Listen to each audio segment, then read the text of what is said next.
Selamat pagi anak-anak. Selamat pagi Ibu. Gimana kabarnya? Baik Bu, sehat. Semua masuk ya? Semua ada Ibu. Baik, kalau semua masuk, langsung saja kita mulai pelajarannya. Nah, sebelum itu, sebelumnya memulai pelajaran ada baiknya kita berdoa dulu untuk ketua kelas. Silakan dipimpin. Baik, sebelum kita mulai pelajaran hari ini, mari kita berdoa untuk diri kita masing-masing. Berdoa dimulai. Berdoa selesai. Ya, hari ini kita akan mempelajari satu topik yang menarik dan sangat dekat dengan kehidupan masyarakat pesisir. Nah, yaitu tentang rumput laut. Nah, tapi tidak hanya dari sisi biologi, nah kita juga akan melihatnya dari sudut pandang budaya melalui kajian yang disebut etnobotani. Kalian tahu nggak apa itu etnobotani? Saya Bu. Ya. Etnobotani itu adalah studi yang menghubungkan manusia dan juga tumbuhan. Ya, betul sekali ya untuk Naoka. Nah, kita akan melihat bagaimana masyarakat pantai Palang di Tuban memanfaatkan rumput laut dan apa dampaknya terhadap keanekaragaman hayati. Nah, Ibu di sini akan menunjukkan tayangan sebuah video di mana panen dan pengolahan rumput laut di Tuban. Tahunan ini dilaksanakan dengan berat.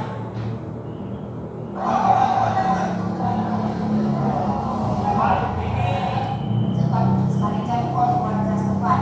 Diharapkan sesaji atau ini satu kecamatan punya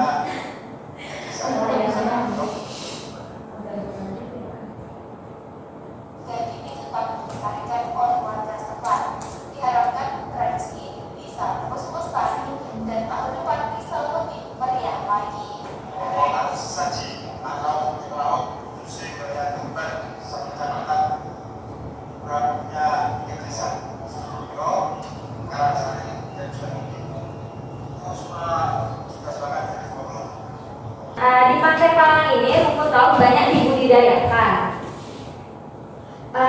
Tidak hanya dikeringkan untuk diekspor, tetapi juga diolah menjadi dodol rumput laut, agar-agar, bahkan sabun herbal. Nah, masyarakat di sana punya kearifan lokal seperti tidak memanen rumput laut saat bulan tertentu agar populasi tidak rusak. Nah, itu menunjukkan ada keseimbangan antara eksploitasi dan konservasi.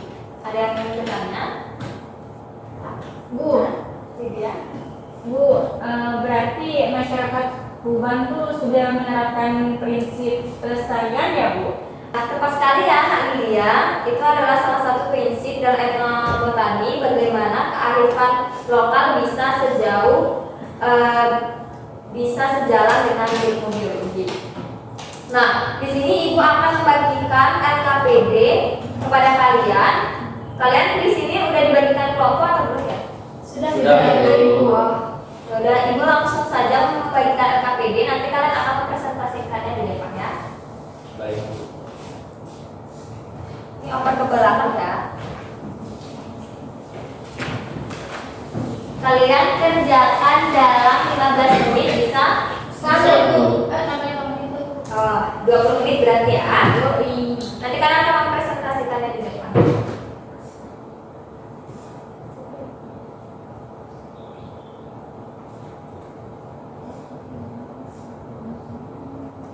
Nah, anak-anak pada selesai? Sudah Bu. Ya, untuk kelompok 1 bisa presentasi ke depan. Hasil diskusi kalian.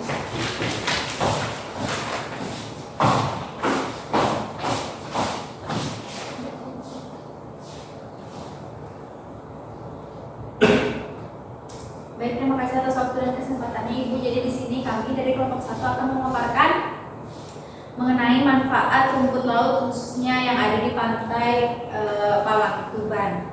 Nah, jadi secara ekologis rumput laut ini menyerap CO2 dan menghasilkan oksigen dan kemudian menjadi tempat hidup ikan dan juga invertebrata laut. Dalam bidang ekonomi, banyak masyarakat menggantungkan hidupnya dari budidaya rumput laut, produk olahan seperti agar agar dodol rumput laut, sabun, dan juga masker wajah.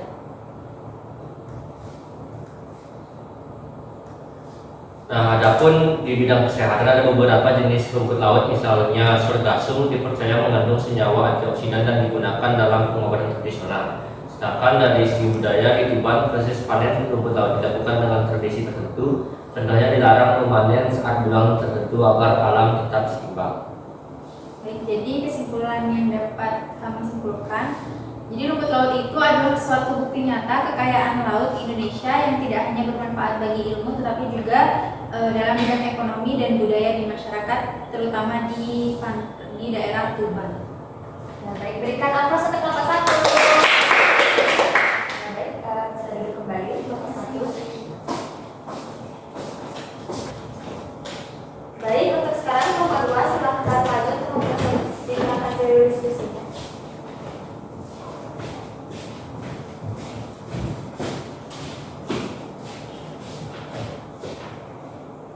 Baik, kelompok kami akan mempresentasikan hasil diskusi kami, yaitu tentang pelestarian dan tantangan berkelanjutan rumput laut sebagai sumber daya hayati dan budaya. Nah, untuk masalah yang kami ambil yaitu over eksploitasi karena permintaan ekspor meningkat. Yang kedua yaitu polusi laut mengganggu habitat rumput laut.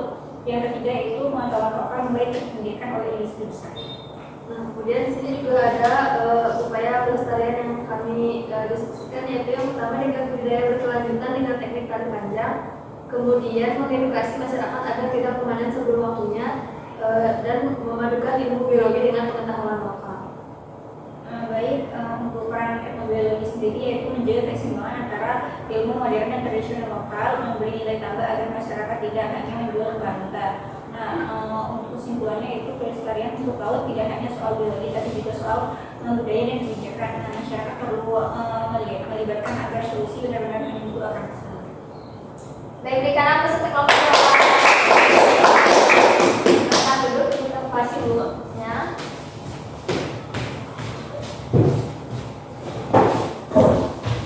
Nah, presentasi kalian ini sangat luar biasa ya, di mana kelompok 1 sudah menjelaskan dengan sangat rinci berbagai manfaat rumput laut dari segi ekologi hingga budaya. Sementara kelompok 2 mengingatkan kita bahwa tanpa pelestarian semua potensi itu bisa hilang.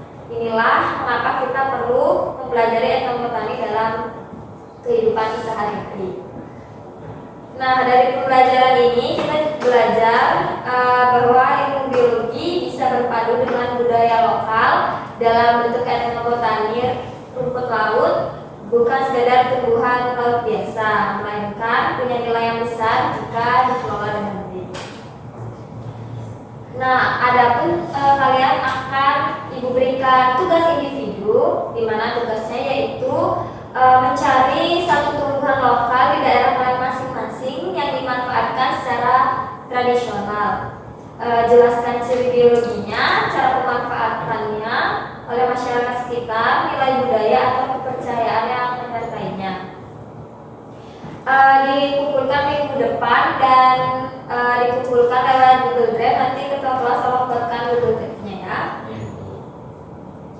Nah, kita sudah menyelesaikan pembelajaran hari ini tentang etnobotani rumput laut di Pantai Palang Tuban. Kita belajar banyak tentang bagaimana tumbuhan laut seperti rumput laut bukan hanya penting secara biologis, tapi juga punya nilai budaya dan ekonomi bagi masyarakat. Semoga pembelajaran hari ini menambah wawasan kalian dan membuat kita semua semakin peduli terhadap keanekaragaman hayati dan kearifan lokal yang ada di Indonesia. Nah, sebelum kita akhiri kelas hari ini, mari kita berdoa bersama agar ilmu yang kita pelajari hari ini bermanfaat dan kita selalu diberikan kesehatan serta semangat untuk belajar. Ayo. Baik, sebelum kita mengakhiri pelajaran ini, mari kita berdoa menurut yang kita masing-masing. Berdoa dimulai. Berdoa selesai. Baik, terima kasih atas kerjasama kalian hari ini. Diskusi kalian sangat aktif ya. Jangan lupa tugas individu kalian minggu depan dikumpul. Sampai jumpa besok di pertemuan berikutnya. Sampai jumpa Ibu. Terima kasih. Terima kasih. Jaga kesehatan ya anak-anak. ya Ibu.